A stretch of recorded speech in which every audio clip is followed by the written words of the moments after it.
Now there's rumors already that he could be going back to Phoenix, where he's waived. Nobody picks him up off of waivers. They don't stretch the contract.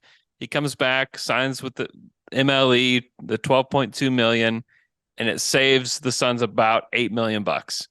And this is all just kind of a ploy. This is a kind of hinted at by other reporters in the last couple of weeks. So if that's what happens, he's just trying to save the ownership a little bit of money, trying to give them a small bit of flexibility.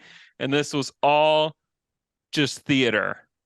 I just find it a little curious that you would announce it like this and not that it wouldn't just be like something more clean where it's like, hey, they're going to waive him, but the plan is to resign. Usually when things like that happen, I don't know. And I don't even know if you can report that or if you can talk about the intentions to do that because I guess a team could hop in that has a ton of cap space.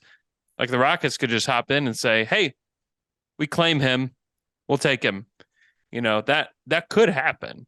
I mean, that would be some good trolling. And welcome It to the would league, be. Matt Ishbia. Yeah. I mean, this guy, he's come in and all he keeps doing is taking these big swings. I mean, Kevin Durant trade, firing his coach, and now getting rid of Chris Paul.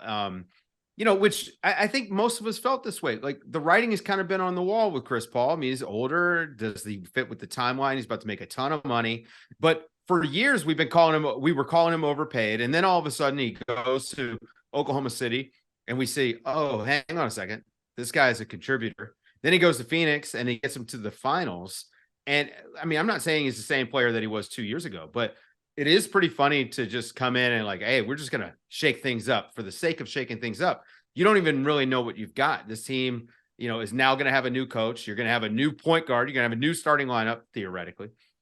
Yeah. Or you're going to have a guy who maybe is like not pumped about taking less money to be there when he was already under contract. So I don't know. It seems a little bit odd if he were to give them a discount